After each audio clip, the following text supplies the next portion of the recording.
สบายดีทักทายพี่น้องบองไปเมื่อทุกคนเนาะที่ติดตามบุญโยบอกว่าสิเป็นพี่น้องอยู่ลาวหรอกพี่น้องอยู่ไทยหรอกพี่น้องอยู่ต่างประเทศทุกคนวันนี้บุญโยกับบัวซ่อนเนาะเป็นแม่ปรุงบัวซ่อนพาพี่น้องมาเบิ้ง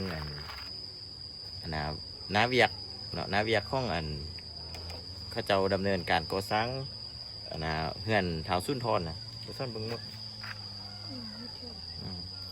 เนาะเดี๋ยวโยมกับบัวซ่อนที่พาพี่น้องเข้าไปเบิ้งไปท่ามเบิ้งเนาะเกี่ยวกับนาเวียกว่าเพิ่นสีเฮ็ดยั่งตื้มเนาะแล้วก็สีเฮ็ดแนวใดให้มันสำเร็จนะไปบรรยากาศอยู่บ้านอันนี้เป็นบ้านย่างเลยเพิ่งเด้อบรรยากาศพวกเขาขี่รถจักรมากับบัวซ่อน2 คนก็ดังที่บุญโยได้นำเสนอต่อพี่ต่อน้องเนาะเกี่ยวกับการช่วยเหลือครอบครัวของท้าวสุนทรนะตั้งแต่เริ่มเพิ่นบ่ได้ปลุกบ่ได้ยกเฮือนแหละคือบุญโยกับพ่อทองตันเนาะได้มาเบิ้งแล้วก็เอานำใจเนาะเป็นเงินเนาะมาช่วยซื้อไม้แล้วก็ยกให้มันได้มุงเนาะบัดนี้ยกมุงแล้วสัมผัสบ่มีบ่อนนอนบ่มีห้องนอนก็จำเป็นต้องได้ซื้ออุปกรณ์เนาะเป็นปูนเป็นหินเป็นทรายเป็นดินบล็อกมาก็เพื่อจะให้ได้เป็นห้องนอนอยู่นั่นแหละกองขี้ทรายกับกองหินก็หรือว่ายังอยู่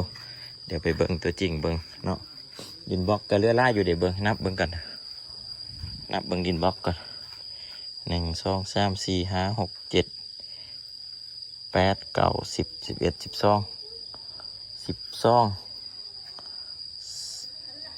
1 2 3 4 5 6 1 2 3 4 5 6 6 36 36คูณ4เอาค่ะเดี๋ยวซ่อน4 6 3 ฮะเดี๋ยวนี้คูณหัวกับบุออกแล้วเดี๋ยวนี้นะต้องเลยใส่จากขี้ไล่ก่อนฮะแมนหมดแหละ36คูณ4 144กับประมาณมุ้ง160 170เนาะก็สิย่างอยู่ไปให้เบิ่ง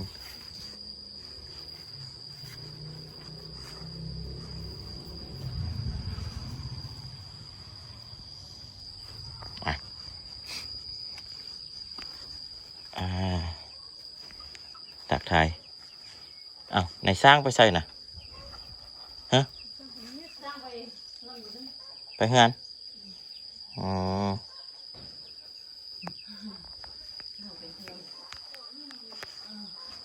เท่มือเช้านี่ตีเนี่ยนะ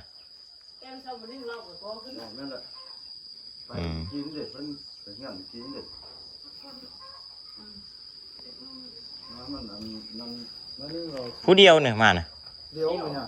เมื่อวานนี้เลยวันนี้ก็ผู้เดียววันนี้ก็ผู้เดียวเบิ่งว่าดินบล็อกอันคนมานี้มีแต่เท่านี้เนี่ยตีหนึ่งหรือว่างั้นมืดกะเลือ100ปลายเนาะหด170 180ปุ่นเนาะเลือเนาะ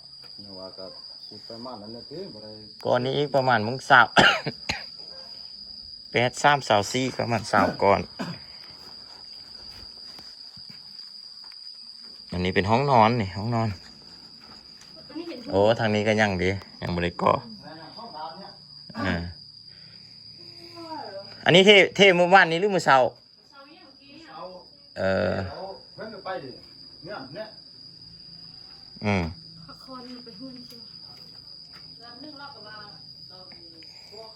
โอ้เพิ่นเฮ็ดนี่ตามพื้นไหน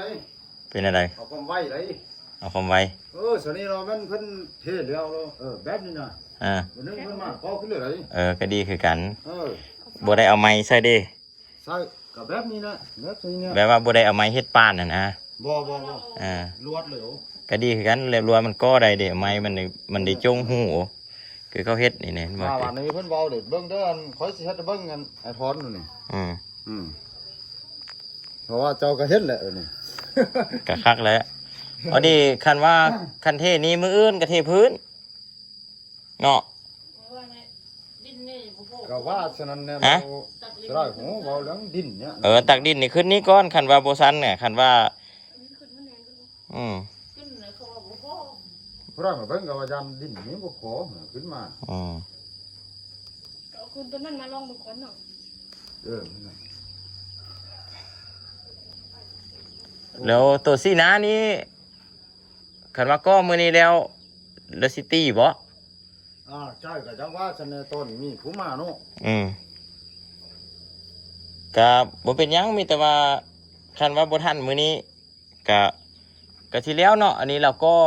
เดี๋ยวว่าเดี๋ยว ไป บ่เดียวก็นี่บ่เดียวแล้วคันว่านั่นเธอก็คันมีเธอก็เพิ่นเฮ็ดให้มื้อนี้ก็ได้นั่นน่ะ อืม อันสินะน่ะ อืม แต่ว่าโจตัวนี้แล้วเราบ่ก็ต่อเทื่ออะไรแล้วอ่ะนั่นน่ะก็ตัวนี้แล้วก็ตัวนั้นแล้วเราแจ้งก่อนก็ได้ อืม อันเจ้าส่งเสือเลยก็พี่ได้เราก็อันได้เนาะบ่ทันเนาะ คันนั้นกะคันนั้นมันบ่กรีดหยังคือเว้ามันก็ก้อนี้ก็ก้อก้อนก็ได้มื้ออื่นค่อยตีก็ได้ ผู้เดียวก็ยากนั่นแหละถึงก็ได้คันว่ามีคนมาช่วยจะคนตัดไม้ตัดหยังให้ก็ได้ เอาเป็นว่าจังซี่มื้ออื่นหันจึงเถมื้ออื่นจึงเทแล้วก็เฮ็ดอันนี้ก้อนเฮ็ดอันสินะหันก้อนแล้วก็แล้วจึงเทถ้าเขาจะมาช่วยนี่บ่ เดี๋ยวอ้าวอันนี้เมียเจ้า อืม บ่เห็นจะเชื่อ บ่เห็นบ่ บ่ลำเพ็ญ เข้าใจเนาะค่อยเว้าเนาะ แม่น มื้ออื่นน่ะคันว่าเข้าพร้อมสิเทน่ะบ่เข้ามาแป้งอันนี้ก้อนเฮ็ดห้างอันนี้ไว้แล้วค่อยสิซื้อรถแท็กมาให้เข้าใจบ่ตอนเช้าน่ะ เจ้า แล้วก็ตอนแรกหลังจากตีอันนั้นแล้วเราก็เทตัวนี้ผู้ปรับกับปรับอันนี้เด้ก็บ่ยากหรอกอันนี้นะส่วนคันว่าส่วนดินนี่ขึ้นก็ขึ้นก้อน แม่นไหนเราขึ้นเทิงทางตัดไม้ทางนั้นเลยก็ลำบากเดียว มื้อนี้เอาแต่ก็กันซะเนาะ ก็แล้วคันว่านั้นตัวนั้นทั้งก็ก้อนนี้ไว้ก้อฟ้านี้ไว้แม่นบอกบริกิจยังเด็กก้อเพียงว่าหามันเพียงซ้ำอันสิตั้งวงอะนะเพราะเขาเจ้าคือค่อยก็บ่ได้เบิ่งน้ำเนาะเขาเฮ็ดสูงใช่ปะ อันใด อันนี้น่ะค่อยก็บ่ได้เบิ่งน้ สูงจะได้ดีนะก็ ำป้องเยี่ยมนะ เยี่ยมนะ เออ อ้าวบ่ได้ชุ่มได มันจะผมดิน บ่ดีอะไรเพีย เจ้ายืมมึงโน่นจะเหยียบมึงโน่นคานน่ะจะใช้ล็อกได้บ่ล็อกเทิงน่ะ ตาย จะไปเหยียบคานมึงโน่นเอ้าบ่สูงสูงเต๋อบ่มันด่าซ้ สู้แท้ ำสูงแต่ลูกเจ้ายังอัดบ่ได้ เอาไปล็อกข้างลมเอา ได้อยู่ บอกค่อยก็บ่ได้เบิ่งคันว่าเฮ็ดซ้ำเพียงอันตัวลุ่มนี่เพียงอันน่ะแอวนี่ก็โอเคแล้วนี่นะสิไปสูงเฮ็ดหยังอยู่เทึงพุ่นเนาะสูงหลายเนาะถ้าเป็นค่อยว่านะ มาตามเขาเจ้าว่าพอดีนี่ คันว่าพอดีก็ว่าแล้วแต่ค่อยคิดว่า ถ้าเป็นค่อยว่าสูงค่อยคิดว่า อันนี้เพียงนี้ต้องแห้งอันนี้นะนี่นะเทิงนี้นะ ครับว่าอันนั้นเธอก็ แม่นบ่ล่ะเฮ็ดสูงไปยัง เราเพราะว่าผู้ได้ก็ว่าสิได้เนาะเขาเจ้าว่าเฮ็ดมันได้เฮ็ดย้อมเนาะ ก็ฮู้อยู่ย่องก็ย่องอยู่แต่บ่ได้ย่องสูงปานนั้น ย้อมแต่ดำน้อยเนี่ยเนาะ ย่องก็ดำน้อย แก้วเห็ดก้อนเลย บ่เป็นหยังหรอกได้แล้วก็ได้ ได้แล้ว เฮ็ดมันก็บ่ได้แล้วดิ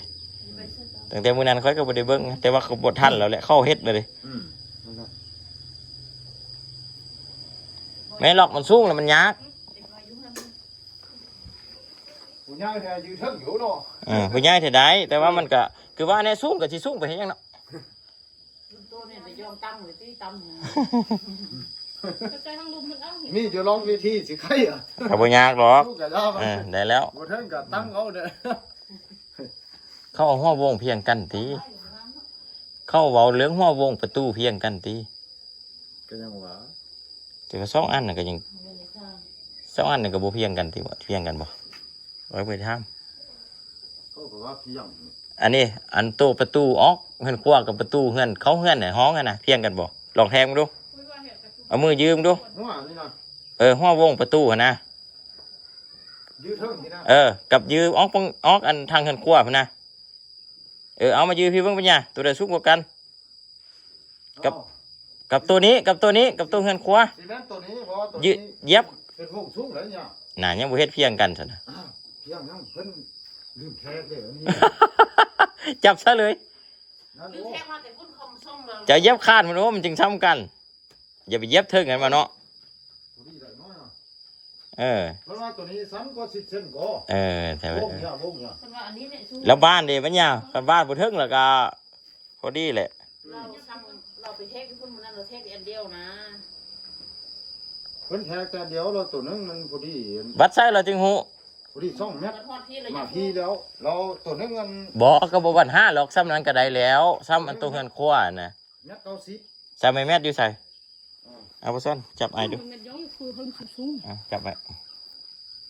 แล้วเพิ่นว่าตัวเน่ามาใช้ของนอนตัวซ้ำตัวนั้นเพิ่นรอเลย ก็ฮึกแล้ว บ่แม่นไม้แมทนี่ แม่นพุ่นไว้เถอะ คุณนำแม่ก็เห็นย้องอยู่ใหม่นะห้องฮึกสูงๆน่ะ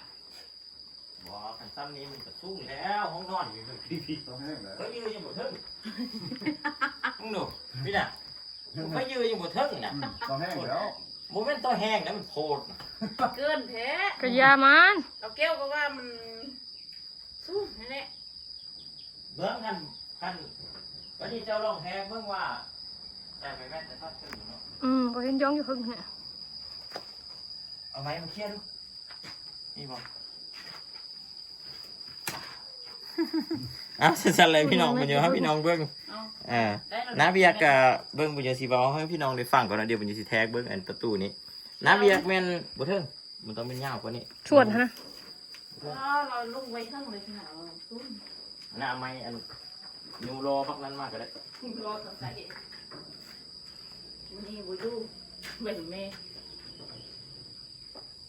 โอ้ อันบ่เรื่องน้าเบียกหันก็มีแต่ว่าหลังจากที่ว่าก้อนี้แล้วเนาะก้อนี้แล้วเราสิเทเตสตีเสนานี้แล้วก็เทพื้นนี้เทพื้นนี้แล้วเอาขี้ดินนี้ขึ้นมาให้มันได้เทขันปลาบ่พอกะเฮ็ดจะได้เนาะ ก็ที่พ่ออยู่ก็ล่าอยู่แต่ค่อยว่ามันอันนั้นนะเอามาใส่ เอาใช่ไหมแม่ ทีนี้แล้วก็ตู้ดิดบล็อกเรือหันกับก็ฟ้าหันมันเพียงนี้ไว้ แม่เนี่ย ให้มันกันฝนบ่ให้มันพัดเข้ามานี้เบื้องนั้นคือกันเนาะแล้วก็มีเวลาพวกเจ้าก็เฮ็ดข้านนี้มันเฮ็ดกันยังพี่ชายกันยังเฮ็ดข้านนี้มันเฮ็ดนั้นคันมันนำมาทันไล่กับไปเก็บขันมาตั้งใด ก็ช้ำโลกห้องแม่รถช้ำโลกนะเจ๊ ซ้ำรอใส่ เขาโทษอยู่น้ำนะ ก็ได้คันเอามาได้ เอามือละเป่า2 เป่า มือละเป่า2เป่ากับคนมา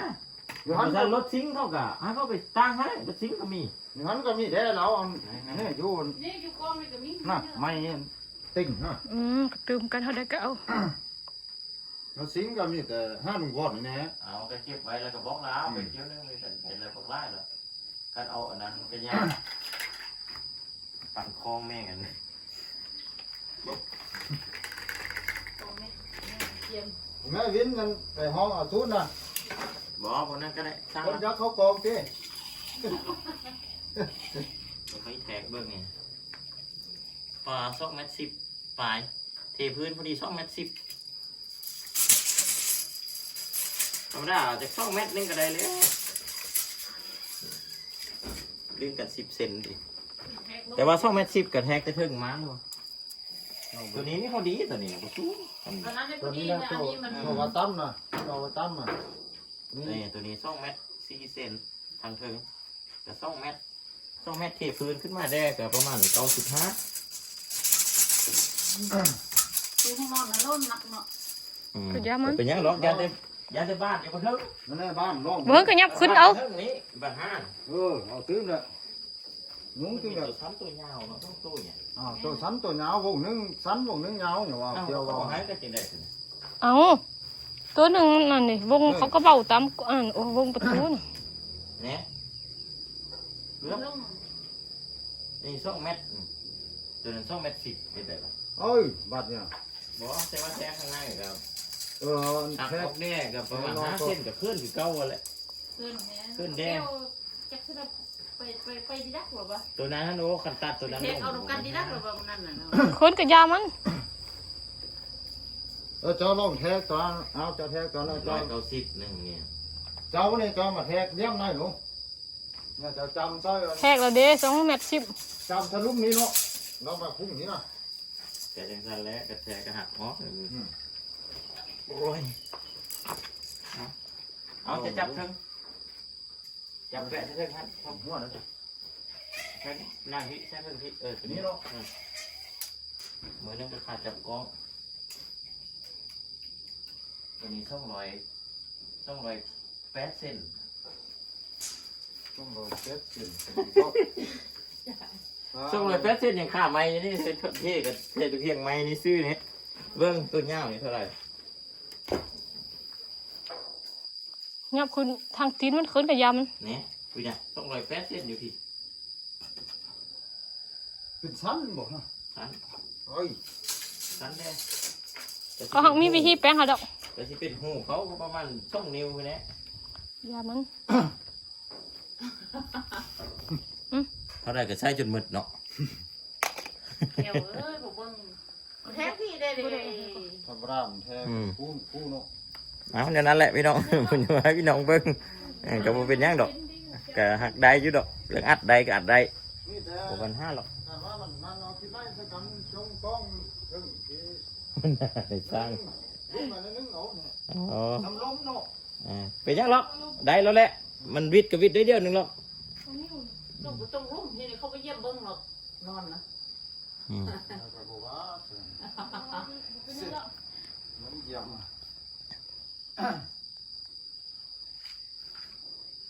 38 24ก็ให้เอาตูนกอขึ้นจาก3ก้อน4ก้อนเดี๋ยวฟ้าค้างนี่นะ แม่น่ะ แล้วก็เทตีปูนให้ล่าแล้วก็ให้ล่าก้อนเลยก็ได้